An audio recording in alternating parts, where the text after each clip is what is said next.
નમસ્કાર વિદ્યાર્થી મિત્રો, કેમ છો તમે બધા? આશા રાખું છું બધા બરાબર હશો અને સારી રીતે અભ્યાસ કરી રહ્યા હશો. વિદ્યાર્થી મિત્રો, એકમ કસોટી પણ તમારી નજીક આવી રહી છે, તમને ખ્યાલ હશે. આમ તો જોવા જઈએ તો હાલ ફિલહાલ બધી સ્કૂલો બંધ છે, બટ ધીમે ધીમે પ્રેક્ટિસ થતી રહે એટલા માટે થોડી કસોટી પણ લેવી જરૂરી છે કે આપણે જે ભણીએ છીએ એ કેટલું શીખ્યા, કેટલું આવડે છે. એટલા માટે જ સરકાર પણ આ એકમ કસોટીઓ આવી ગોઠવતી હોય છે, બરાબર? તો આવી જ કસોટી તમારી પણ આવવા જઈ રહી છે. હવે આપણે જ્યારે સાથે છેલ્લા ઘણા બધા દિવસોથી ભણી રહ્યા છીએ ત્યારે તમને ખબર હશે કયા વિડીયો લેક્ચરમાં આપણે જ્યારે ગઈકાલે મળ્યા ત્યારે ચેપ્ટર નંબર 15 સંભાવનાઓ પૂરું કર્યું હતું. એના પહેલાં આપણે ચેપ્ટર નંબર 1 આ પણ પૂરું કર્યું હતું. હવે ચેપ્ટર નંબર 1 અને ચેપ્ટર નંબર 15 સંભાવનાઓ પૂરી કર્યા બાદ આજે જે આપણે આજના વિડીયો લેક્ચરમાં નવો ચેપ્ટર શરૂ કરવા જઈ રહ્યા છીએ એ ચેપ્ટર છે ચેપ્ટર નંબર 5, જેનું નામ છે યુક્લિડની ભૂમિતિનો પરિચય. વિદ્યાર્થી મિત્રો, ગયા વિડીયો લેક્ચરમાં છેલ્લે 2 મિનિટની અંદર મેં તમને માત્ર જરાક વાત કરી હતી આ વિશે કે હવે જ્યારે આપણે ચેપ્ટર્સ ભણશું, ચેપ્ટર નંબર 5, 6, 7, 8, 9, 10 આ બધા ભૂમિતિના ચેપ્ટર્સ હશે. ભૂમિતિના ચેપ્ટર મતલબ એની અંદર ત્રિકોણ, વર્તુળ, લંબચોરસ, ચોરસ, સમાંતર ચતુષ્કોણ, સમબાહુ ચતુષ્કોણ, ક્ષેત્રફળ, ઘનફળ આવા બધા શબ્દોનો વારંવાર પ્રયોગ થશે. આ બધા શબ્દો ભૂમિતિ સાથે જોડાયેલા છે. તો આ ભૂમિતિ સાથે જોડાયેલા બધા ચેપ્ટરનો તમે અભ્યાસ કરો એના પહેલાં તમને પરિચય તો હોવો જોઈએ કે ભૂમિતિ એટલે શું. જો પરિચય જ ના હોય તો કેવી રીતે તમે અભ્યાસ કરી શકો? વારંવાર અનેક શબ્દો આવશે જે તમે ભૂમિતિમાં પ્રયોગ કરશો, તો એના વિશે પહેલે આઈડિયા તો હોવો જોઈએ. એટલા માટે આપણે આ ચેપ્ટરનું નામ જ છે યુક્લિડની ભૂમિતિનો પરિચય. યુક્લિડ એક ગણિતશાસ્ત્રી હતા. તેમણે ભૂમિતિ વિશે બધી બેઝિક વાતો કરવાની શરૂઆત કોઈએ સર્વપ્રથમ કરી હોય તો એ યુક્લિડ હતા. એટલે યુક્લિડની ભૂમિતિનો પરિચય, માત્ર પરિચય પૂરતો નાનકડો મજાનો એવો ચેપ્ટર છે આ.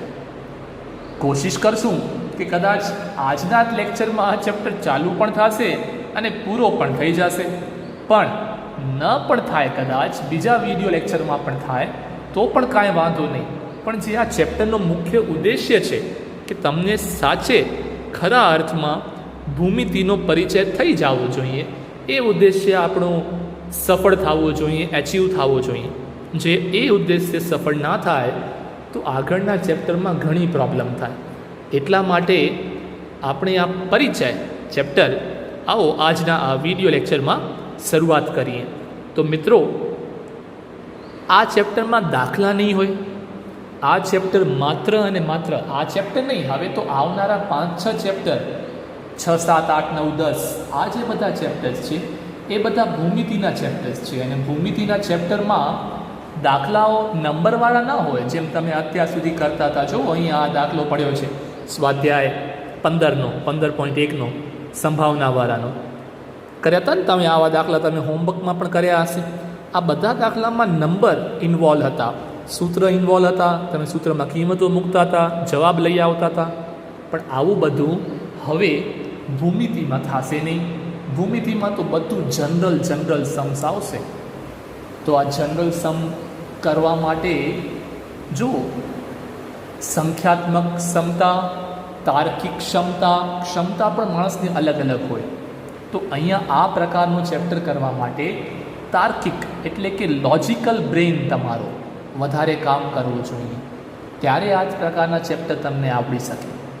આ ચેપ્ટરની વાત કરું તો 2 સ્વાધ્યાય છે આ ચેપ્ટરમાં, સ્વાધ્યાય 5.1 અને સ્વાધ્યાય 5.2. 5.1માં ટોટલ 7 પ્રશ્નો અને 5.2માં માત્ર 2 પ્રશ્નો, એટલે કુલ મળાવીને 9 પ્રશ્નો છે. હવે એ 9 પ્રશ્નોમાંથી 1-2 જે પ્રવૃત્તિ પ્રકારના હશે એને આપણે નહીં લઈએ, એના સિવાયના બધાને આપણે લેશું. તો એ કયા લેશું, કયા નહીં લઈએ, એ બધું આપણે આજના આ વિડીયો લેક્ચરમાં ચર્ચા કરવાના છીએ. હવે સ્વાધ્યાય તરફ જઈએ એના પહેલાં ઘણું બધું બેઝિક સમજવાનું છે. એ બેઝિક સમજી લઈએ તો તમે જ્યારે આ વિડીયો ભણતા હો, તમારા પાઠ્યપુસ્તક અથવા તો PDF જે પણ તમારી પાસે હોય એમાં આ ચેપ્ટર નંબર 5 ખોલજો અને સાથે સાથે વાંચતા આવજો જે હું કહેતો આવું છું. મેં મુખ્ય મુદ્દા અહીં લખ્યા છે સામે. તમે પણ જ્યારે આ નોટબુકમાં નોંધવાનું શરૂ કરો ને, આ ચેપ્ટર તમારો ઓલો જૂનો ચેપ્ટર પૂરો થઈ ગયો હોય, હવે તમે નવો ચેપ્ટર શરૂ કરો નોટબુકમાં ત્યારે તમે આ ચેપ્ટરમાં પહેલે તો અગત્યના મુદ્દાઓ આવી રીતે લખી અને અહીં જે મેં લખ્યા છે નોટબુકમાં આ બધા મુદ્દાઓ, પછી આવનારા પાના ઉપર જે પણ મુદ્દાઓ આવશે આવી રીતે જ એરો કરીને તમે પણ નોંધી લેજો જે મેં નોંધ્યા છે બધા મુદ્દાઓ. અને પછી સ્વાધ્યાય 5.1 અને સ્વાધ્યાય 5.2 તરફ આપણે આગળ વધશું. એટલે પહેલે અગત્યના મુદ્દાઓ ટાઇટલ આપી અને આ બધા મુદ્દાઓ જે મેં લખ્યા છે એ ખાસ નોંધી લેજો, કેમ કે એમાંથી 1 માર્કના પ્રશ્નો બનવાની સંભાવના ખરી. બરાબર ને? તો ચાલો હવે આપણે આ બધા મુદ્દાઓને 1 by 1 સમજીએ ફટાફટ અને પછી જઈએ આપણે સ્વાધ્યાય તરફ. સૌથી પહેલાં ચેપ્ટરનું નામ હતું યુક્લિડની ભૂમિતિનો પરિચય. તો યુક્લિડ તો મેં તમને કીધું ગણિતશાસ્ત્રી હતા. ભૂમિતિ વર્ડ શું છે, ભૂમિતિનો મતલબ શું, એના વિશે આપણે શરૂઆત કરીએ આ ચેપ્ટરથી. પરિચય તો તમને ખબર છે, ઇન્ટ્રોડક્શન માટે આ ચેપ્ટર છે, બીજો કોઈ આ ચેપ્ટરનો ખાસ એટલો મોટો ઉદ્દેશ્ય નથી. તો ભૂમિતિ એટલે શું? તો ચેપ્ટરની શરૂઆત જ અહીંથી થાય છે. તમે પાઠ્યપુસ્તક ખોલશો તો તમને દેખાશે ચેપ્ટરની શરૂઆત જ અહીંથી થાય છે. ભૂમિતિ માટેનો અંગ્રેજી શબ્દ છે જોમેટ્રી, જીઓમેટ્રી જેને નોર્મલી બોલતા હોય છે, જોમેટ્રી. આ એક ગ્રીક શબ્દ છે. જોમેટ્રી એક ગ્રીક શબ્દ છે. એ 2 શબ્દોમાંથી બનેલું છે, એક જીઓ અને એક મેટ્રિન. જીઓ અને મેટ્રિન આ 2 શબ્દોનો કમ્બાઈન ભેગો કરી અને શબ્દ બન્યું છે જોમેટ્રી. જીઓનો મતલબ થાય પૃથ્વી અને મેટ્રિનનું મતલબ થાય માપવું. પૃથ્વીનું માપન એટલે કે જમીનના માપનની જરૂરિયાતમાંથી ભૂમિતિનો ઉદ્ભવ થયો. વિદ્યાર્થી મિત્રો, તમને સમાજ વિદ્યા સબ્જેક્ટમાં આવતું હશે આપણા ઇતિહાસ વિશે. 200, 500, 1000, 5000 વર્ષો પહેલે જ્યારે આજ જેવી ટેકનોલોજી નહોતી, આજ જેવા સાધનો નહોતા. જો અત્યારે તમને ખબર છે, તમને જમીનની માપણી કરવી હોય, પ્લોટ પાડવા હોય તો સારા સાધનો છે, બધા એકમો છે કે આટલા વાર જમીન મારી, આટલી વાર જમીન મારી, એના ઉપર આટલા ફૂટ બાંધકામ થશે. આ તમામ પ્રકારના વાક્યો આપણે નોર્મલ જિંદગીમાં બોલતા હોઈએ છીએ. એ એટલા માટે કે આપણા પાસે આપણે જન્મ્યા ત્યારથી જ બધી સગવડ અવેલેબલ છે કે પ્લોટને મેઝરમેન્ટ કરવી હોય તો ઓકે, આટલી લંબાઈ, આટલી આની પહોળાઈ, આટલું એનું ક્ષેત્રફળ, આટલું એનું બાંધકામ, આટલો પ્લોટ છે. આપણે જન્મ્યા ત્યારથી આપણા પાસે આ બધી માહિતી પહેલાંથી અવેલેબલ હતી. તો આ માહિતી કોઈકને કોઈકે તો શોધી હશે ક્યારેક ને ક્યારેક. તો ભૂતકાળમાં જ્યારે હજારો વર્ષ પહેલાં જમીનની માપણી માટે કોઈ સાધનો નહોતા, કોઈ એવી ટેકનોલોજી નહોતી, ત્યારે એની મુખ્ય જરૂરિયાત ઊભી થઈ કે યાર જમીનનું માપન કરવું કેમ. ઇજિપ્ત, બેબિલોનિયા, ચીન, ભારત, ગ્રીસ આવા સમયમાં, આવા દેશોમાં જે તે સમયના સંસ્કૃતિના લોકો હતા તેમને ઘણી મુસીબતોનો સામનો કરવો પડતો. તમે વિચારો, ત્યારે પણ જિંદગી અસ્તિત્વમાં તો હતું, ત્યારે પણ લોકો તો હતા. તમે સમાજ વિદ્યામાં ભણતા હશો તો ત્યારેના લોકોએ કોઈકને કોઈ ઘરમાં તો રહેતા હશે, કોઈકને કોઈ જમીનમાં તો રહેતા હશે, પણ કોઈને ખબર જ ના હોય કે કેટલી જમીન કહેવાય, હું રહું છું એ.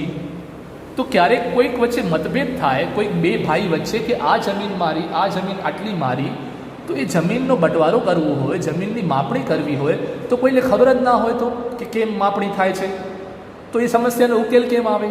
એટલે આવી ઘણી બધી સમસ્યાઓ જ્યારે સામે આવી ત્યારે એવી જરૂરત મહેસૂસ થઈ કે યાર જમીન માપણી માટે કંઈક હોવું જોઈએ, ખબર કેમ પડે કે આ જમીન મારી અને આ જમીન મારી.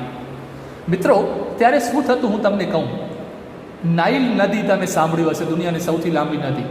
નાઇલ નદીમાં પૂર આવતા હતા ત્યારે આસપાસના ક્ષેત્રોમાં જમીન માલિકોની ખેતરની સાથે જોડાયેલી સીમાઓનો નાશ થઈ જતો હતો.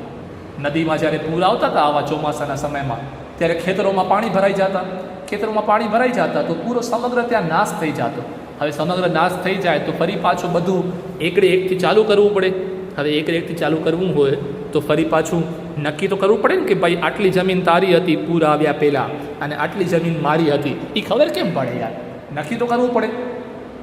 તો આવી પૂર હોનારત પછી સીમાઓનું પુનઃસ્થાપના કરવામાં આવતી, ફરી પાછી સીમાઓ દોરવામાં આવતી. અને આ માટે ઇજિપ્તના નાગરિકોએ ક્ષેત્રફળની ગણતરી માટેના સરળ નિયમો અને સરળ રચના કરવા માટે ભૌમિતિક તકનિક વસાવી. ઇજિપ્ત દેશના જે લોકો છે એમણે આ બધી ટેકનિક કરી. ભાઈ આવી રીતે કાંઈક પૂર આવી જાય, ક્યારેક કાંઈક થઈ જાય ને ફરી પાછું માપન કરવું હોય તો કાંઈક તકનિક તો હોવી જોઈએ. એટલે એમણે પિરામિડ ને આ પ્રકારના ક્ષેત્રફળ, ઘનફળ, ત્રિકોણ, ચોરસ આ બધા આકારો જે છે ભૌમિતિક આકારો એના વિશે ચર્ચા કરવાની સૌથી પહેલે ઇજિપ્તના નાગરિકોએ શરૂઆત કરી. એટલે આ રીતે જરૂર હતી. પછી જેમ જેમ સમય આગળ વધતો ગયો તેમ ભારતીય ઉપખંડમાં પણ, એમ નહીં કે ખાલી ઇજિપ્તમાં, ભારતીય ઉપખંડમાં પણ તમે સમાજ વિદ્યામાં સાંભળ્યું હશે હડપ્પા, મોહેંજો-દરો આ વગેરેના જ્યારે ખોદકામ થતા હતા ત્યારે જાણવા મળ્યું કે સિંધુ ખીણની સંસ્કૃતિ એટલે કે અંદાજિત તમે સમજી લો ને ઈસવીસન પૂર્વે 3000 વર્ષ પહેલાં આ જે હડપ્પા અને મોહેંજો-દરોમાં જ્યારે ખોદકામ થતું હતું ત્યારે જે સિંધુ ખીણની સંસ્કૃતિ હતી એમાં જોવા મળ્યું કે યાર આમાં તો આ ભૂમિતિનો ઉપયોગ થયેલો છે. અલગ અલગ આકાર જોવા મળ્યા ત્યાં બધા. ત્યારે ખબર પડી કે ભાઈ ત્યાં તો એક ઉચ્ચ પ્રકારનો સંગઠિત સમાજ હતો પહેલાંના. શહેરો યોજનાબદ્ધ અને સુવ્યવસ્થિત હતા. ભલે કોઈને ખબર નથી કે આ પ્રકારે યોજના, આટલું માપન, પણ જ્યારે ખબર નથી ત્યારે પણ બધું વ્યવસ્થિત હતું. શહેરો ઉત્તમ રીતે વિકસિત હતા, ખૂબ સારા નિર્માણ પામ્યા હતા, રસ્તાઓ એકબીજાને સમાંતર હતા, ગટર વ્યવસ્થા ભૂગર્ભમાં હતી, મકાનના ઓરડાઓ જુદા જુદા આકારના હતા. હવે આ બધું જ્યારે ખબર પડી ખોદકામ વખતે તો એવો અંદાજો લાગ્યો કે યાર આ લોકો જે રહ્યા હશે ઈસવીસન પૂર્વે 3000 વર્ષ પહેલાં એ લોકો તો ખૂબ જ કુશળ રહ્યા હશે, ખૂબ જ હોશિયાર રહ્યા હશે ગણિતમાં. ત્યારે તો આ બધું કામ કર્યું હશે. બાંધકામ વખતે જ્યારે ત્યાં જે ઈંટ વપરાતી એની લંબાઈ, જાડાઈ, પહોળાઈ એનો ગુણોત્તર 4:1:2 હતો. તો હવે વિચાર કરો તમે, આપણે ગુણોત્તર, રેશિયો, પ્રપોર્શન ચેપ્ટર ભણતા હતા તો આ લોકોએ તો ભણ્યા વગર આ બધા કામ વ્યવસ્થિત રીતે કરેલા હતા. મતલબ ત્યારે ખબર પડી કે એ જમાનામાં, એ સમયમાં પણ ગણિતનું લોકોને ખૂબ સારો એવો અભ્યાસ હતો. તો આપણા ત્યાં હડપ્પા અને મોહેંજો-દરોમાં પણ ભૂમિતિનો ઉપયોગ થતો હતો એવું જોવા મળ્યું. ત્યારબાદ ઈસવીસન પૂર્વે લગભગ 500થી 800 વર્ષ પહેલાં પ્રાચીન ભારતમાં સુલભા સૂત્ર એક ગ્રંથનું નામ છે, યાદ રાખજો બધા. ભૌમિતિક રચનાઓ માટેનો મહત્ત્વપૂર્ણ ગ્રંથ જો કોઈ હોય ભારતમાં તો એ છે સુલભા સૂત્ર. અને ઈસવીસન પૂર્વે 800થી 500 એટલે ઈસવીસનથી 500થી 800 વર્ષ પહેલાં આ સુલભા સૂત્ર નામના એક ભૌમિતિક રચનાઓનો મહત્ત્વપૂર્ણ ભારતીય ગ્રંથ હોય જેમાં બધી માહિતી લખેલી હોય તો એ હતું સુલભા સૂત્ર. એની અંદર બધા આકારો વિશે લખેલું હતું. હવે જેમ જેમ દુનિયા આગળ વધતી ગઈ તેમ તેમ હવે આ બધી ધીમે ધીમે બધા લોકોને ખબર પડવા લાગી તો એનું મહત્ત્વ સમજાવવા લાગ્યું. ખબર પડી કે આવનારા સમયમાં આની ખૂબ જરૂર પડવાની છે. તો ધીમે ધીમે ભૂમિતિનો વિકાસ થતો ગયો ભારતમાં અને અલગ અલગ દેશોમાં પણ આનો વિકાસ થતો ગયો. આ વિકાસ થતાં થતાં પછી વાત આવી પહોંચી એક ખૂબ જ પ્રખ્યાત ગણિત શાસ્ત્રી જેનું નામ હતું થેલ્સ. એક ખૂબ જ પ્રખ્યાત ગણિત શાસ્ત્રી હતા જેમણે ધીમે ધીમે આ બધી ઈસવીસન પૂર્વે મળેલી જે બધી આ માહિતી હતી એ બધાને એકત્રિત કરી અને કાંઈક એમાં ધીમે ધીમે ગણિતમાં આગળ વધ્યા. સૌથી પહેલી વાર આ ગણિત શાસ્ત્રી થેલ્સ એમણે સૌથી પ્રથમવાર જ્ઞાત સાબિતી આપી. એમણે કોઈ એક પરિણામની સાબિતી આપી અને પરિણામ કયો હતો? પરિણામ હતો વર્તુળનો વ્યાસ તેને સમવિભાજિત કરે છે. વર્તુળ એટલે સર્કલ, વ્યાસ એટલે એનો ડાયામીટર. આપણે એક વર્તુળ હોય એ વર્તુળમાં તમને ખબર હશે હું ડાયામીટર દોરું તો આ રહ્યો, આને કહેવાય વ્યાસ ગુજરાતીમાં, ઇંગ્લિશમાં કહેવાય ડાયામીટર. તો આ ડાયામીટર જે છે એ વર્તુળને સમ વિભાજિત કરે છે, એટલે કે બે સરખા ભાગમાં વિભાજિત કરે છે. મતલબ આ ભાગ અને આ ભાગ આ બંને સરખો છે. આ આપણે દેખાય તો છે, બટ આ વસ્તુ વિશે પહેલી વાર સાબિતી જો કોઈ આપી હોય તો એ હતા થેલ્સ. હવે એ થેલ્સના એક પ્રખ્યાત શિષ્ય હતા. થેલ્સ ગુરુ હતા અને એમના પ્રખ્યાત શિષ્ય, આમનું નામ તમે વારંવાર સાંભળ્યું હશે, પાયથાગોરસ. પાયથાગોરસના પ્રમેયની આપણે વાત કરતા હોઈએ, બરાબર ને? કાટકોણ ત્રિકોણમાં જે પ્રમેય, મુખ્ય પ્રમેય જે છે એ આ ભાઈ પાયથાગોરસે આપ્યું હતું. તો એ પાયથાગોરસ કોના શિષ્ય હતા? એ ગણિતશાસ્ત્રી થેલ્સ કરીને હતા, એમના શિષ્ય હતા પાયથાગોરસ. હવે જેમ જેમ મેં તમને કીધું તેમ આ બધી પ્રક્રિયા આગળ વધતી ગઈ. પાયથાગોરસ એટલે ઈસવીસન પૂર્વે લગભગ 572 વર્ષ પહેલાં, ઈસવીસન પૂર્વે લગભગ 572 વર્ષ પહેલાં આ પાયથાગોરસ હતા. ત્યારબાદ જે ગણિતશાસ્ત્રી આવ્યા એ હતા યુક્લિડ. યુક્લિડ મતલબ માની લો ઈસવીસન પૂર્વે લગભગ 300 વર્ષ પહેલાં, એટલે કે પાયથાગોરસ પછીની વાત છે. યુક્લિડ આવ્યા. એ યુક્લિડે ખૂબ સારું કામ કર્યું ગણિતના વિષયમાં. એમણે શું કામ કર્યું? એમણે કર્યું કે એ લોકોના પહેલાંના જે બધા હતા, પાયથાગોરસ, થેલ્સ, આ બધાએ જેટલી બધી માહિતી આપી હતી, જેટલી બધી વાતો કરી હતી, એ બધી વાતોને એક જગ્યાએ એકત્રિત કરી એમણે, અને એમણે એક પુસ્તક લખ્યું. એ પુસ્તકને નામ આપવામાં આવ્યું એલિમેન્ટ્સ, તત્વો, ઘટકો. આ પુસ્તકનું નામ છે, બરાબર? આ કોણે લખ્યું આ પુસ્તક? આ પુસ્તક લખ્યું યુક્લિડે. એટલે આ પુસ્તકમાં 13 પ્રકરણ હતા, 13 ચેપ્ટર હતા, 13. આ 13 ચેપ્ટર એટલા મોટા અને એટલા સુંદર રીતે રાખેલા હતા, એટલા વ્યવસ્થિત રીતે સમજાવેલા હતા કે કહેવામાં આવતું કે આ 13 હતા પ્રકરણ, પણ એમને પણ આખે આખા તમે પુસ્તક માની શકો એટલા સુંદર રીતે આ બધા જે ચેપ્ટર લખ્યા હતા યુક્લિડે, એમણે પોતાની બધી માહિતી એમાં ભેગી કરી હતી. એટલે આ બધા પ્રશ્નો તમે યાદ રાખજો, 1 માર્ક્સમાં પૂછાઈ શકે કે પાયથાગોરસ કોના શિષ્ય હતા? થેલ્સના. અથવા પાયથાગોરસના ગુરુ કોણ હતા? થેલ્સ. અથવા થેલ્સના શિષ્ય કોણ હતા? પાયથાગોરસ. પછી એના પછી યુક્લિડ આવ્યા, એમણે પોતાનું 13 પ્રકરણવાળું પુસ્તક લખ્યું, એને એલિમેન્ટ્સ નામ આપ્યું, બરાબર? એટલે આ બધી માહિતી, આ થઈ સૌથી બેઝિક માહિતી. હવે આપણે આગળ વધીએ ધીમે ધીમે, એવી વસ્તુની ચર્ચા કરીએ કે જે હવે આપણે આગળ ચેપ્ટરમાં જરૂર પડશે જેની, એવી ચર્ચા કરીએ. તો જે નેક્સ્ટ ટૉપિક છે, હું ફરી એકવાર કહું છું, આ બધી વસ્તુઓ તમે લોકો નોંધી લેજો હો, બરાબર. અગત્યના મુદ્દાઓ આવી રીતે લખી અને બરાબર નોંધી લેજો, એટલે વાંધો ના આવે તમને. નેક્સ્ટ ટૉપિક જે છે એ છે યુક્લિડની વ્યાખ્યાઓ, સ્વયંસિદ્ધ સત્યો અને પૂર્વધારણાઓ. આ 3 શબ્દો તમે જરાક ધ્યાનથી સમજજો. વ્યાખ્યાઓ, સ્વયંસિદ્ધ સત્યો અને પૂર્વધારણાઓ. વ્યાખ્યા તમે પરિચિત છો, હું વધારે કાંઈ ખાસ કહેતો નથી, તમને નાના ધોરણમાં પણ આવી ગયું છે ડેફિનેશન. વ્યાખ્યા એટલે કોઈ પણ શબ્દ આપવામાં આવે તો તમે એને વ્યાખ્યાયિત કરો કે છે શું, એને કહેવાય વ્યાખ્યા. આ 2 શબ્દો નવા છે જે તમારે જોવા જોઈએ, સ્વયંસિદ્ધ સત્યો અને પૂર્વધારણાઓ. યાદ રાખજો મિત્રો, સ્વયંસિદ્ધ સત્યો એટલે શું અને પૂર્વધારણા એટલે શું. આ બંને વિશે તમને હું કહું કે બંને શું છે. હવે એ બંને વિશે તમને હું કહું એના પહેલાં એક વસ્તુ તમને હું કહી દઉં, જે પોઈન્ટ મેં અહીંયા લખ્યો છે એ પણ 1 માર્કનો પ્રશ્ન પૂછાતો હોય છે. શું લખ્યું મેં? તમે જુઓ, ડાયમેન્શન, ગુજરાતીમાં એને કહેવાય પરિમાણ. તમને ખબર છે આપણે ઘણીવાર બોલતા હોઈએ આ 3D પ્રોજેક્ટ છે, આ 3D વસ્તુ છે. તો આપણે જે 3D બોલતા હોઈએ એમાં D શું છે? એમાં D એટલે ડાયમેન્શન છે. તો કોઈ પણ વસ્તુ 3D ક્યારે કહેવાય, કોઈ પણ વસ્તુ 2D ક્યારે કહેવાય? તો આ ખાલી 1 માર્કના પ્રશ્નો પૂરતું અહીંયા છે કે ઘન પદાર્થ એટલે કે સોલિડ, આ પ્રકારનો, ખબર છે ને, બોક્સ તમને કોઈક આવે, તમે આ પ્રકારનો બોક્સ તમે ડ્રો કરતા હો, આની લંબાઈએ છે, આની પહોળાઈએ છે, આની ઊંચાઈએ છે, તો આ જે છે આને કહેવાય ઘન પદાર્થ. આ ઘન પદાર્થના કેટલા પરિમાણ હોય, કોઈ પૂછે ઘન પદાર્થના પરિમાણ કેટલા, તો એને કહેવાનું 3 પરિમાણ. એટલે લંબાઈ, પહોળાઈ, ઊંચાઈ, આને પરિમાણ કહેવાય. જે વસ્તુ દ્વારા એને તમે વ્યાખ્યાયિત કરો, એને તમે માપો, એ વસ્તુઓને એના પરિમાણ કહેવાય. તો ઘન પદાર્થના પરિમાણ કેટલા હોય? 3.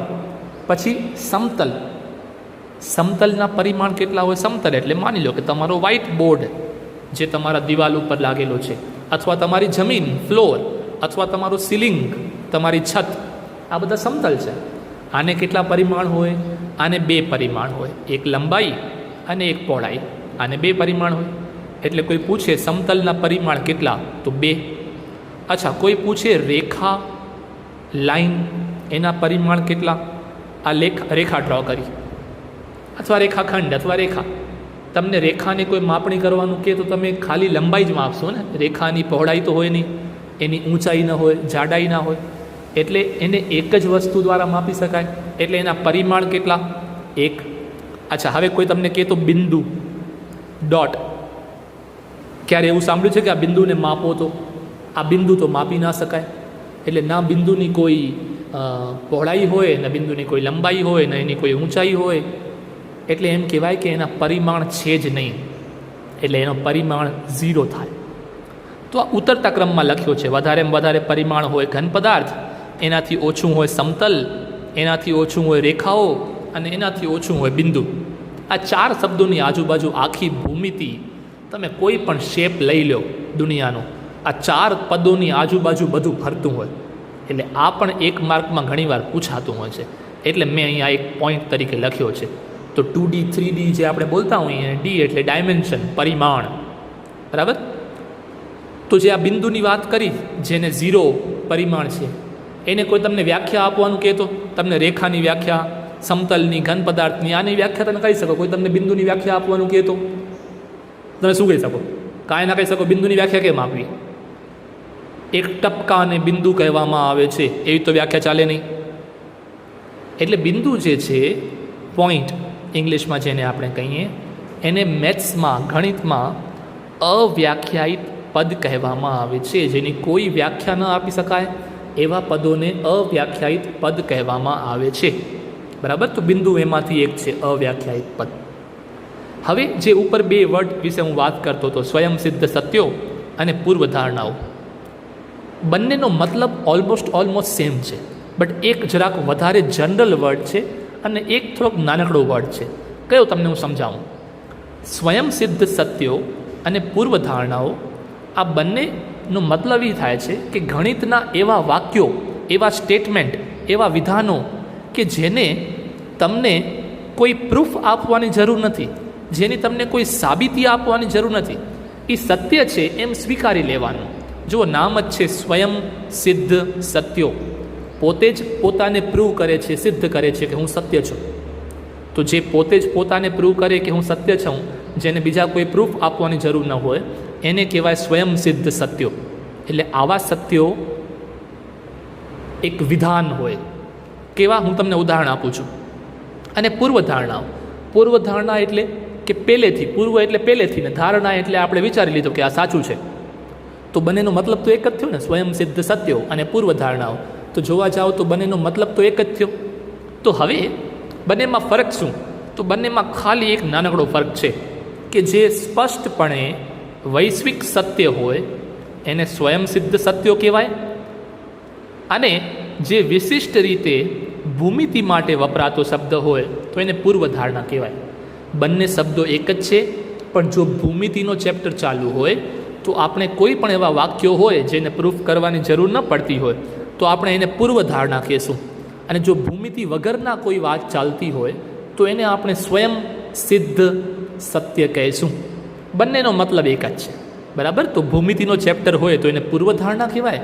ભૂમિતિ સિવાય જનરલ ભાષામાં વાત કરવી હોય તો એને સ્વયં સિદ્ધ સત્યો કહેવાય. હવે આ કેવા વિધાનો હોય, કેવા સ્ટેટમેન્ટ હોય, તો નીચે સેમ્પલ લખ્યા. જો યુક્લિડ ભાઈની જેની વાત આવી થોડીક વાર પહેલાં, એમણે પોતાની 5 પૂર્વધારણાઓ આપી હતી. એ મેં અહીંયા લખી છે, 1 2 3 4 5 કરીને. તમે 5 નોંધી લેજો. ઘણીવાર આ 2 કે 3 માર્ક્સનો એક નાનકડો પ્રશ્ન પૂછાતો હોય છે કે યુક્લિડની 4th અને 5મી પૂર્વધારણાઓ લખો તો તમારે આ 2 લખવી પડે, પહેલી 3 લખો તો આ લખવી પડે, 5 લખો તો આ બધી લખવી પડે. એટલે આ પૂર્વધારણાઓ તમે નોંધી લેજો. આ આકૃતિ 5મી પૂર્વધારણા માટે છે, બાકી 4 માટે આકૃતિની જરૂર નથી. શું પૂર્વધારણા છે?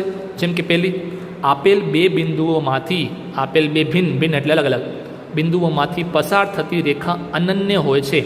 અનન્ય મતલબ એક અને માત્ર એક, એકથી વધારે નહીં, એકથી ઓછી નહીં, એક અને માત્ર એક. એને ગુજરાતીમાં શબ્દ છે અનન્ય. શું છે આ વસ્તુ? કે તમને બે ભિન્ન બિંદુ આપવામાં આવે, તમને બે બિંદુ આપવામાં આવે, આ પહેલો અને આ બીજો બિંદુ. હવે તમને હું કહું કે આ બંનેમાંથી કેટલી રેખાઓ તમે પસાર કરી શકો, કેટલી લાઈન પાસ થાય, તો હું ડ્રો કરું છું. આ બંનેમાંથી આ એક લાઈન પાસ થઈ. હવે આના સિવાય બીજી કોઈ લાઈન મળે જે આ બંને બિંદુઓમાંથી પસાર થતી હોય? તો જવાબ છે ના, આના સિવાય કોઈ લાઈન ન મળે. તો એક જ મળીને, એક કરતાં ઓછી નહીં, એક કરતાં વધારે નહીં. તો એમ કહેવાય કે બે ભિન્ન બિંદુઓમાંથી અનન્ય રેખા પસાર થાય છે, એક અને માત્ર એક જ રેખા પસાર થાય છે. હવે તમે વિચારો, આ વાક્યમાં કાંઈ સાબિત કરવાની જરૂર છે? આ તો એક્સેપ્ટ કરી શકાય સાબિત કર્યા વગર. આને કોઈ પ્રૂફની જરૂર નથી. આમાં શું પ્રૂફ આપવાનું? એટલે આવી જે વસ્તુ છે એને કહેવાય કાં તો સ્વયંસિદ્ધ સત્યો અને કાં તો પૂર્વધારણા. પણ બિકોઝ આ બધી વસ્તુઓ યુક્લિડના ભૂમિતિની છે એટલે એને પૂર્વધારણા કહેશું. બીજી કોઈ સામાન્ય હોત તો એને આપણે સ્વયંસિદ્ધ સત્ય કે વસ્તુ એક જ છે. જેમ કે બીજી કઈ છે? શાંત રેખાને અનંત સુધી લંબાવી શકાય. શાંત મતલબ જે બંને બાજુ પૂરી થઈ જતી હોય એવી, મતલબ કે આ રેખાખંડ, લાઇન સેગમેન્ટ, એમ કે છે એને બંને બાજુ લંબાવી શકાય. તો એ સાચું જ છે ને. હવે એમાં શું પ્રૂવ કરવાની જરૂર છે? બરાબર. એટલે આવા બીજા 3 પણ આપ્યા, તમે વાંચી લેજો, બહુ સરસ સામાન્ય એવા છે. હું અત્યારે વાંચતો નથી. એટલે આ યુક્લિડ ભાઈએ આપેલી 5 પૂર્વધારણાઓ છે. આનો આગળ દાખલામાં કોઈ ઉપયોગ નથી, પણ ઘણીવાર 2 માર્ક્સમાં નાનકડા અથવા 3 માર્ક્સમાં આ પ્રશ્ન પૂછાતો હોય છે. બરાબર. તો આ તમારે લખી લેવાની. ફરીવાર કહું છું, આટલા મુદ્દા, કેમ કે તમે હવે જોશો ને તો હવે નેક્સ્ટ પાના ઉપર સ્વાધ્યાય 5.1 શરૂ થવા જઈ રહ્યો છે. સ્વાધ્યાય 5.1 શરૂ કરીએ એના પહેલાં જેટલા મુદ્દાઓ તમે અત્યારે વિડીયોમાં જોયા, જેટલા મેં અહીંયા લખ્યા હતા, એ બધા મુદ્દાઓ તમારે ફરજિયાત રીતે પોતાની નોટબુકમાં નોંધી જ લેવા. એ નોંધાઈ જાય અગત્યના મુદ્દાઓ, ત્યારબાદ જ સ્વાધ્યાય 5.1ની શરૂઆત તમારે કરવાની, એના પહેલાં નહીં કરવાની. બરાબર. તો ચાલો હવે સ્વાધ્યાય 5.1માં જઈએ. સ્વાધ્યાય 5.1માં કુલ 7 પ્રશ્નો છે. એમાંથી કયા કરવાના, કયા નહીં કરવાના એ તમને હું કહું છું. બરાબર. સ્વાધ્યાય 5.1માં 7માંથી 2 દાખલા નથી કરવાના, નંબર 3 અને નંબર 7. એક્ઝામમાં પણ નહીં પૂછાય અને તમારે પણ કરવાના નથી. 3 અને 7 આ 2 પ્રશ્નો નથી કરવાના, એના સિવાયના 5 પ્રશ્નો કરવાના છે. બરાબર. તો ચાલો આ પ્રશ્ન કરીએ આપણે. અને સાથે સાથે 5.2નો પણ કહી દઉં. 5.2 જો મેં લખી રાખ્યા છે આયરા. 5.2માં 2 પ્રશ્નો છે અને બંને નથી કરવાના, કેમ કે બંને પ્રવૃત્તિ પ્રકારના છે. એમાંથી કોઈ દાખલો નથી, કોઈ પરીક્ષામાં પૂછાશે નહીં. થિયરેટિકલ જનરલ પ્રશ્ન નાનકડો પૂછ્યો છે, જેની કોઈ કરવાની પ્રવૃત્તિ ટાઈપની જરૂર નથી. બરાબર. એટલે 5.2 આખું નથી કરવાનું. મારી દ્રષ્ટિએ નહીં, એક્ઝામની દ્રષ્ટિએ જ કહું છું હું તમને. બરાબર. પ્રવૃત્તિ પ્રકારના પ્રશ્નો છે એટલે તમારે કરવાના જ નથી. એટલે 5.2 આખી નથી કરવાની એમ કહી દો. આખી શું, હવે 2 તો પ્રશ્નો હતા એટલે 5.2 કરવાની નથી. 5.1માં 7 દાખલામાંથી 2 નથી કરવાના, 3 અને 7. એના સિવાયના 5 કરવાના છે. બરાબર. તો ચાલો શરૂઆત કરીએ આપણે આ 5 દાખલાઓની, 1 બાય 1. સૌથી પહેલે પ્રશ્ન નંબર 1માં હું જાઉં છું. સૌથી પહેલે પ્રશ્ન નંબર 1 જે છે એ પ્રશ્ન નંબર 1 છે એ છે ખરા ખોટા. નીચે આપેલા વિધાનો સાચા છે કે ખોટા તે જણાવો. તો ફટાફટ કરતા આવીએ. આટલું મેં તમને સિમ્પલ બધું સમજાવ્યું, એના પછી તમને હવે આ આવડી જવું જોઈએ. સૌથી પહેલું, એક બિંદુમાંથી પસાર થતી માત્ર એક જ રેખા દોરી શકાય છે.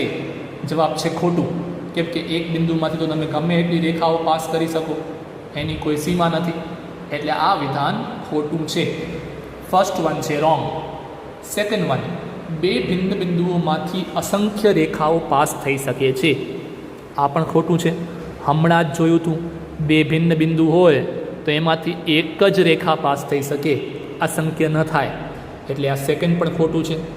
ત્રીજું, એક શાંત રેખાને બંને તરફ અનિશ્ચિત રીતે લંબાવી શકાય છે.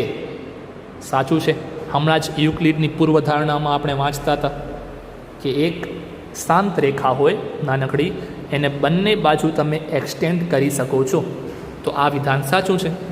એના પછી ફોર્થ, જો બે વર્તુળ સમાન હોય તો તેમની ત્રિજ્યાઓ પણ સમાન હોય છે. હા, આ પણ વાક્ય સાચું છે. બે જો વર્તુળ સમાન તો તેની ત્રિજ્યાઓ સમાન જ હોય ને. ત્રિજ્યાઓ અલગ અલગ કરો તો એક નાનો થઈ જાય, એક મોટું થઈ જાય. એટલે આ વિધાન સાચું છે. પાંચમું, હવે પાંચમા વિધાનમાં એક આકૃતિ આપી છે, એમાં આવી રીતે ડ્રો કર્યું છે. એક AB આમ ડ્રો કર્યું છે, એના બાજુમાં એક ડ્રો કર્યું છે PQ, અને એના બાજુમાં એક ડ્રો કર્યું છે XY. ત્રણ આવા ડ્રો કરીને આપ્યા છે. અને શું આપ્યું ખબર છે ક્વેશ્ચનમાં એમ કહે છે કે આકૃતિમાં AB બરાબર PQ છે, જેટલો AB છે એટલો જ PQ છે. માની લો કે 5 સેન્ટીમીટર, તો આ 5 સેન્ટીમીટર. PQ બરાબર XY છે, મતલબ જેટલો આ છે એટલો આ જ છે. તો AB બરાબર XY થાય તો આ તો સાચું જ છે ને. આમાં ક્યાં કાંઈ વિચારવાનું હોય કે આ બંને સરખા છે. આ 5 તો આ 5, આ બંને પણ સરખા છે કે આ 5 તો આ 5, તો 3 એ 5 જ થયા ને. તો મતલબ આ પહેલો અને છેલ્લો સરખા જ હોય, ત્રણે સરખા છે. તો એટલે એટલા માટે આ વિધાન પણ સાચું છે. તો અહીંયા આ પૂરું થયું પહેલો પ્રશ્ન. હજી 4 પ્રશ્નો કરવાના રહ્યા. ટોટલ 7માંથી 5 કરવાના છે આપણે. ચાલો જઈએ પ્રશ્ન નંબર 2 તરફ. પ્રશ્ન નંબર 2 છે, નીચે આપેલા પદોની વ્યાખ્યાઓ આપો. પ્રશ્ન પૂછાઈ શકે છે પરીક્ષામાં. નીચે આપેલા મુદ્દાઓની અથવા શબ્દોની વ્યાખ્યાઓ આપો. તો પહેલો શબ્દ એમાં આપેલો છે સમાંતર રેખાઓ. કેટલી સિમ્પલ, સરળ એની વ્યાખ્યા તમને ખબર હશે. આ બધું તમને નાના ધોરણમાં આવી ગયું છે. જે રેખાઓને અનંત સુધી લંબાવતા, જે બે રેખાઓને અનંત સુધી લંબાવતા, જો તે પરસ્પર ક્યારે છેદે નહીં, તમે અહીંયા તો નથી છેદતી પણ લંબાવો ને આમ છેદી જાય તો એ ન થવું જોઈએ. તમે આ બંનેને લંબાવો ગમે એટલી અનંત રીતે, છતાંય જો એ ક્યાંય ન છેદે તો એવી રેખાઓને કેવી રેખાઓ કહેવામાં આવે છે? સમાંતર રેખાઓ કહેવામાં આવે છે. બરાબર, એટલે આ ધ્યાન રાખજો, સમાંતર રેખાઓ. સેકન્ડ છે લંબ રેખાઓ. બહુ સરળ એની વ્યાખ્યા છે. લંબ રેખાઓ, લંબ રેખાઓ એટલે શું? તો જે બે રેખાઓ પરસ્પર 90 ડિગ્રીના ખૂણે છેદે તેવી રેખાઓને લંબ રેખાઓ કહે છે. જેમ કે એકા અને એકા બંને છેદી ત્યાં 90 ડિગ્રી ખૂણો બનતો હોય, બે રેખાઓ છેદે ત્યાં, તો આ બે રેખાઓને કેવી રેખાઓ કહેવાય? લંબ રેખાઓ કહેવાય. પરપેન્ડિક્યુલર લાઇન્સ ઇંગ્લિશમાં કહેવાય. પરપેન્ડિક્યુલર આને કહેવાય પેરેલલ. બરાબર, તો આ સમાંતર રેખાઓ, આ લંબ રેખાઓ. ત્રીજી છે રેખાખંડ. ઇંગ્લિશમાં કહેવાય લાઇન સેગમેન્ટ. શું વ્યાખ્યા છે એની? આપેલ કોઈ પણ રેખાના બે બિંદુઓ વચ્ચેના સીમિત ભાગને રેખાખંડ કહેવાય છે. કોઈ પણ રેખા તમને આપી હોય, એના કોઈ પણ બે બિંદુ, માની લો કે એક આ બિંદુ અને એક આ બિંદુ, એને એ અને બી નામ આપી દો. સીમિત એટલે કે આટલો જ ભાગ લેવાનો, આટલો. તો જે આટલો ભાગ છે એને શું કહેવામાં આવે છે? રેખાખંડ. રેખાનો એક ખંડ છે, એનો એક વિભાગ છે, આખી રેખાનો જ એકી વિભાગ છે, એટલે એને રેખાખંડ કહેવામાં આવે છે, લાઇન સેગમેન્ટ. ચોથી વ્યાખ્યા છે વર્તુળની ત્રિજ્યા. ઇંગ્લિશમાં કહેવાય રેડિયસ ઓફ સર્કલ. સિમ્પલ વ્યાખ્યા છે રેડિયસ. તમને ખબર હશે, આવો વર્તુળ હોય અને આવી રીતે તમે ડ્રો કરો એને રેડિયસ કહેવાય, ત્રિજ્યા. શું વ્યાખ્યા કહે છે એની? વર્તુળના કેન્દ્ર અને વર્તુળ પરના કોઈ પણ બિંદુને જોડતા રેખાખંડને વર્તુળની ત્રિજ્યા કહે છે. વર્તુળનું કેન્દ્ર અને વર્તુળનો કોઈ પણ બિંદુ, જરૂરી નહીં કે આ જ બિંદુ, અહીંયાથી અહીંયા જોઈન કરો તો પણ ત્રિજ્યા, અહીંયાથી અહીંયા જોઈન કરો તો પણ ત્રિજ્યા, અહીંયાથી અહીંયા જોઈન કરો તો પણ ત્રિજ્યા, અહીંયા જોઈન કરો, અનંત ત્રિજ્યાઓ મળે. એટલે વર્તુળનું કેન્દ્ર અને વર્તુળ પરના કોઈ પણ બિંદુને જોડતા રેખાખંડને તે વર્તુળની ત્રિજ્યા કહે છે. બરાબર. પાંચમી વ્યાખ્યા ચોરસ. કેટલું સિમ્પલ છે તમને ખબર હશે. જે ચતુષ્કોણ, ચતુષ્કોણ મતલબ ચાર બાજુ જેની હોય, જે ચતુષ્કોણની ચારે બાજુઓ સમાન માપની હોય, ચારે બાજુઓ સમાન માપની હોય તથા ચારે ખૂણા 90 ડિગ્રી હોય. બાજુઓ તો સરખા માપની હોય પણ ખૂણાઓ પણ સરખા માપના હોય 90 ડિગ્રીના. તો એવા ચતુષ્કોણને કેવો ચતુષ્કોણ કહેવામાં આવે છે? એને ચોરસ કહેવામાં આવે છે. બરાબર. તો અહીં 5 વ્યાખ્યાઓ અને આ પ્રશ્ન નંબર 2 પૂરો થાય છે. હવે જેમ મેં તમને કીધું હતું, પ્રશ્ન નંબર 3 તો કરવાનો છે નહીં. તો ચાલો આપણે જઈએ હવે પ્રશ્ન નંબર 4 તરફ. આટલો છે આ પ્રશ્ન નંબર 4. પ્રશ્ન નંબર 4નો પહેલે પ્રશ્ન વાંચું છું. તમે પણ પાઠ્યપુસ્તકમાં વાંચજો. પ્રશ્ન નંબર 4નો પ્રશ્ન એમ કહે છે કે જો એસી બરાબર બીસી થાય તેવું સી બિંદુ એ અને બીની વચ્ચે હોય, એસી બરાબર બીસી થાય તેવું સી બિંદુ એ અને બીની વચ્ચે હોય તો સાબિત કરો કે એસી બરાબર 1/2 AB, 1/2 AB. આ પ્રશ્ન છે આટલો. તમે વાંચશો તો દેખાશે. તો આ પ્રશ્નમાં ચિત્ર આપેલો નહોતો, ચિત્ર મેં બનાવ્યું. આ તમારે બનાવવાનું છે. કેવી રીતે બનાવ્યું? પ્રશ્ન વાંચીને બનાવ્યું. પ્રશ્ન શું કહેતો હતો કે એસી બરાબર બીસી થાય તેવું કોઈક બિંદુ સી એ અને બીની વચ્ચે આવેલું છે. તો મેં જુઓ એ અને બીની વચ્ચે કોઈક બિંદુ સી લીધું. પણ એ કેવી રીતે લેવાનું? બિલકુલ વચ્ચે, કે આ ભાગ અને આ ભાગ બંને સરખા થવા જોઈએ. એસી બરાબર બીસી થવું જોઈએ. તો સાબિત શું કરવાનું છે? આ જે એસી જે છે આટલો ભાગ એ આખા એબીનો હાફ છે, અડધો છે.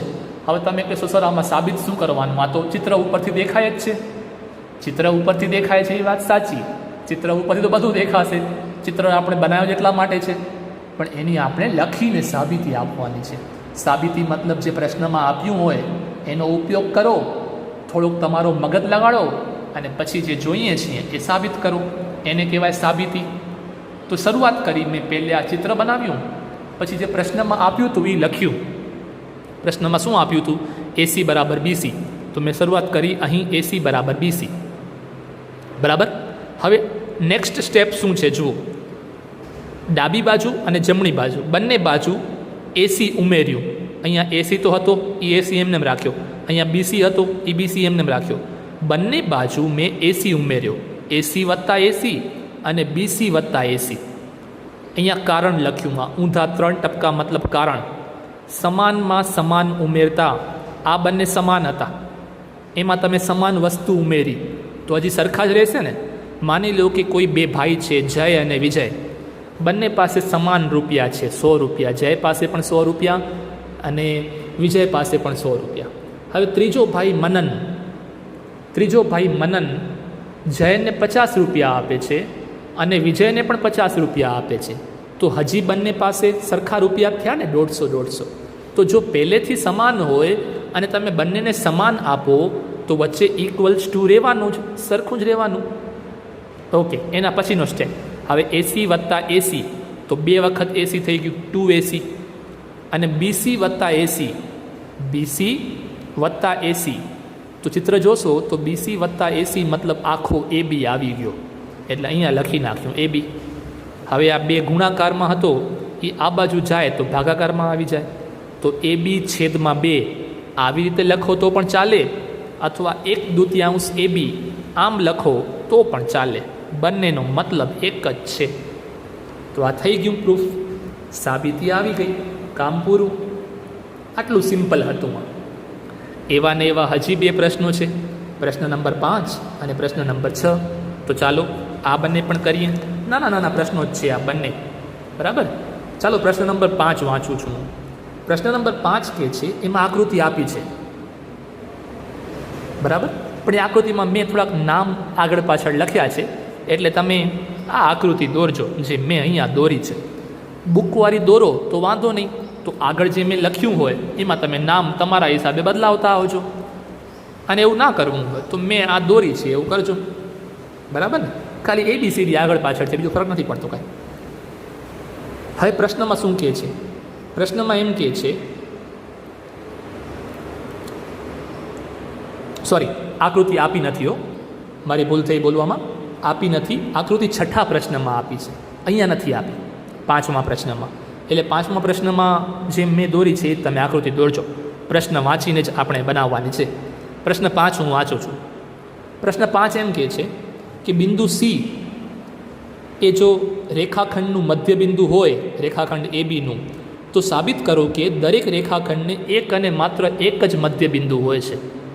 કોઈ પણ રેખાખંડ હોય ને, જેમ કે આ હતું AB, કેટલા મધ્યબિંદુ હતા? એક જ, એકદમ સેન્ટરમાં આવે એવા કેટલા પોઈન્ટ હોય? એક જ હોય ને, એકથી વધારે ના હોઈ શકે.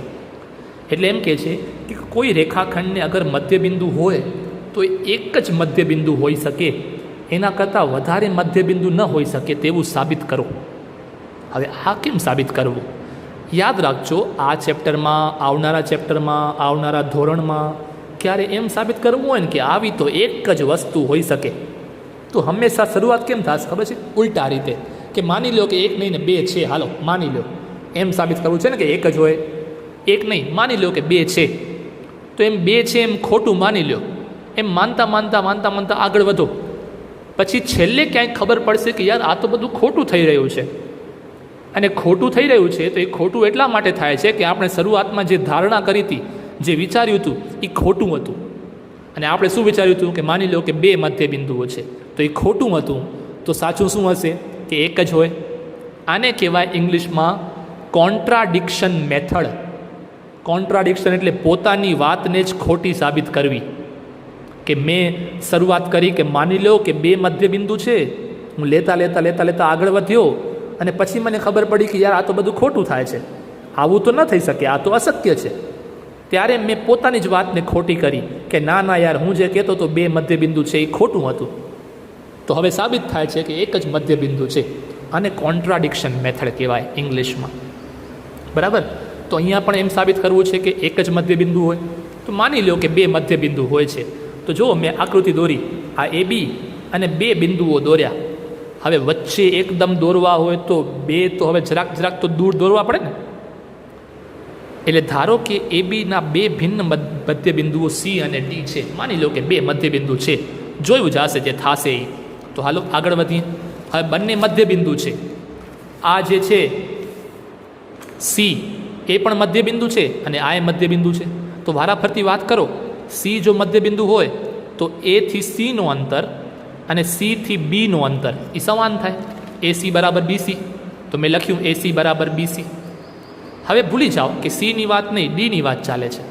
કે D મધ્યબિંદુ હોય અગર, તો અગર D મધ્યબિંદુ હોય તો A થી કરીને D નું અંતર અને D થી કરીને B નું અંતર આ સરખા હોય.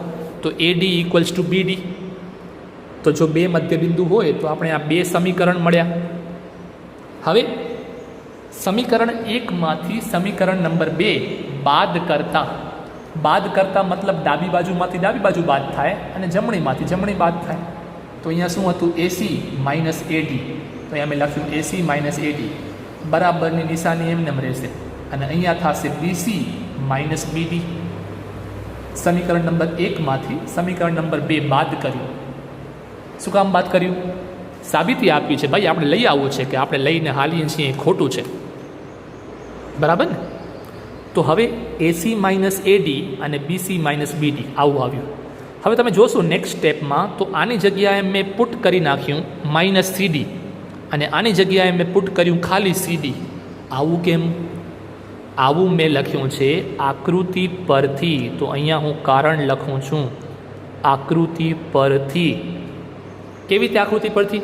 જુઓ તો BC માઇનસ BD આકૃતિમાં આવો તો BC માઇનસ BD.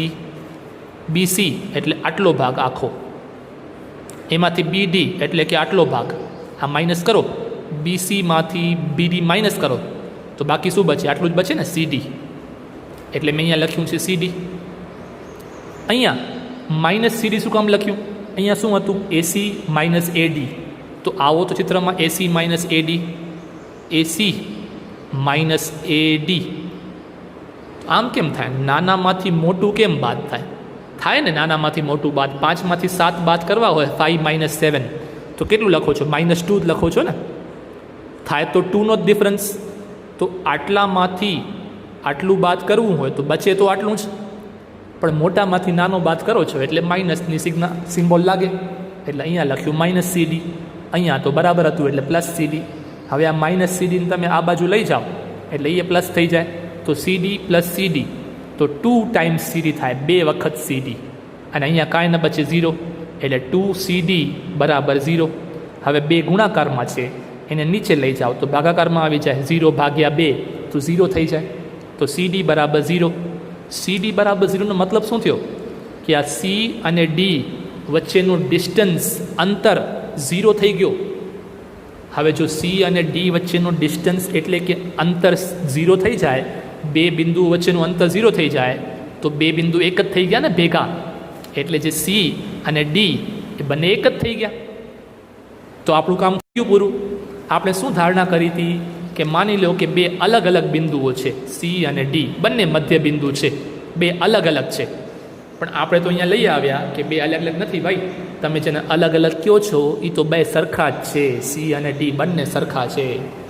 તો C અને D બંને સરખા થઈ ગયા તો મતલબ સાબિત થઈ ગયું કે મધ્ય બિંદુ હંમેશા એક જ હોય છે, એક કરતાં વધારે ના હોઈ શકે. બરાબર. તો આ હતો પ્રશ્ન નંબર 5. ચાલો હવે જઈએ પ્રશ્ન નંબર 6 તરફ. આ સ્વાધ્યાયનો અને આ ચેપ્ટરનો છેલ્લો પ્રશ્ન, પ્રશ્ન નંબર 6. પ્રશ્ન નંબર 6માં બાળકો આકૃતિ આપી છે, એ જ મેં દોરી છે, જે તમને ટેક્સ્ટબુકમાં આપી છે એ જ મેં ડ્રો કરી છે. પ્રશ્ન નંબર 6 શું કહે છે? એમ કહે છે કે આકૃતિમાં જો AC બરાબર BD હોય, આપેલું છે AC બરાબર BD, તો સાબિત કરો કે AB બરાબર CD થાય. આ આપેલું છે અને આ સાબિત કરવાનું છે. AC બરાબર BD એટલે કે અહીંયાથી આટલો ભાગ જેટલો છે એટલો જ અહીંયાથી આટલો ભાગ છે. AC બરાબર BD આવું આપેલું છે. તો તમારે શું સાબિત કરવાનું છે કે આ AB અને આ CD આ સરખા છે, એનો પણ મેઝરમેન્ટ સરખો છે, એમ સાબિત કરવું છે. તો જુઓ કેવી રીતે શરૂઆત કરું છું. આકૃતિ પરથી સૌથી પહેલે AC અહીંયાથી કરીને અહીંયા સુધી બરાબર AB વત્તા BC. સાચી વાત છે ને? આ AC કેમ મળે? આ AB વત્તા BC બેને પ્લસ કરો તો આખો AC મળે. એને સમીકરણ નંબર 1 કહી દો. એવી જ રીતે આખો BD કેમ મળે? BD Bથી કરીને D સુધી, તો BC પ્લસ CD કરો, BC પ્લસ CD, તો આખો BD મળે. એને કહી દો સમીકરણ નંબર 2.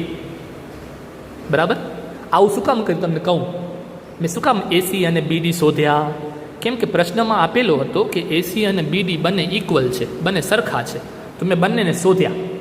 તો હવે મેં લખ્યું કે હવે આપેલ છે કે AC અને BD તો સરખા છે, AC ઇક્વલ્સ ટુ BD, તો મૂકો કિંમતો. ACની કિંમત મૂકો, આ રહી AB વત્તા BC, BDની કિંમત મૂકો, આ રહી BC વત્તા CD. બંનેની કિંમતો ખાલી મૂકી દીધી. સમીકરણ નંબર 1 અહીંયા કારણ લખી નાખવું જોઈએ કે આ કિંમતો ક્યાંથી આવી? સમીકરણ નંબર 1 અને સમીકરણ નંબર 2માંથી આવી. હવે તમે જુઓ બંને સાઈડ BC કટ થઈ જશે, તો અહીંયા શું બચ્યું? AB. અહીંયા શું બચ્યું? CD. આવી ગયો જવાબ. આટલો સિમ્પલ દાખલા હતા. 3 સિમ્પલ હતા વિદ્યાર્થી મિત્રો, પણ નંબર નહોતા એની અંદર, ન્યુમેરિકલ નહોતા, જનરલ દાખલા હતા. કેમ કે ભૂમિતિ છે, તો ભૂમિતિમાં હવે હંમેશા આવા જ દાખલા આવશે, ચાહે ચેપ્ટર 6 હોય, 7 હોય કે 8, 9, 10 હોય. બરાબર. તો આવા જ દાખલાઓ બધા હવે આવશે હંમેશા. એટલે તમને થોડીક આદત નાખવી પડશે હવે, પણ કાંઈ વાંધો નહીં, સમજી લઈશું આપણે. તો વિદ્યાર્થી મિત્રો, આ સાથે આ સ્વાધ્યાય, આ ચેપ્ટર બધું પૂરું થાય છે. કેમ કે મેં તમને કીધું 2 તો સ્વાધ્યાય હતા, એમાંથી સ્વાધ્યાય 5.1ના 3 અને 7 જે આપણે ન કર્યા, અને 5.2ના બંને 1 અને 2 આ પ્રવૃત્તિ પ્રકારના પ્રશ્નો છે, એટલે એને કરવાની જરૂર નથી, એક્ઝામમાં પૂછાશે નહીં. તો આ સાથે આપણો આ નાનકડો ચેપ્ટર નંબર 5 પૂરો થાય છે. બરાબર.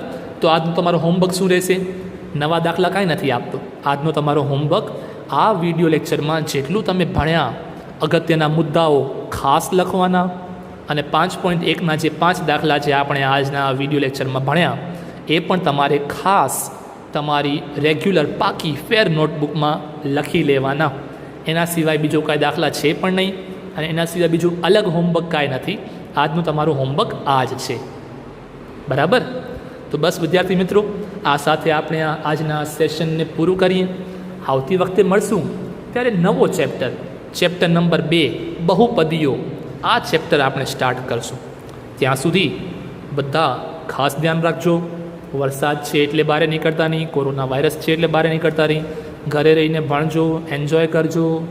અને બધા કામ ઘરે બેસીને કરજો. બરાબર? તો બસ આજનું આ સેશનને પૂરો કરીએ. Thank you so much everyone and have a very good day.